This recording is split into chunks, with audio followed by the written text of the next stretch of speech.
এবং তাদের বাড়িঘর ভাঙচুর করে। তারই প্রতিবাদে আজকে ফুরফুরা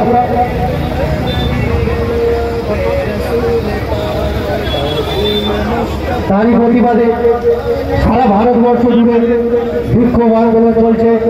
তারই সমর্থনে আজকে ফুরফুরা দরবার শরীফের অন্যতম মুখ্য নির্দেশক তথা অল ইন্ডিয়া মুসলিম পার্সোনাল ল বোর্ডের অন্যতম সদস্য পীরজাদা আলহাজ মাওলানা মোহাম্মদ তোহা সিদ্দিকী সাহেবের নেতৃত্বে এক্ষুনি আমরা শুরু করব এক বিশাল বাইক র্যালি।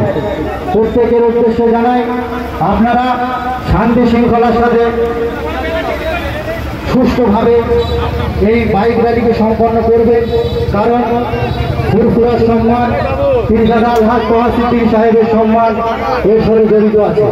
তাই আপনারা বাইক যখন চালাবেন কেউ কাউকে ওভারটেক করবেন না, শান্তি শৃঙ্খলার সহিত সুষ্ঠুভাবে একের পর এক ধীরে ধীরে আমরা যাব।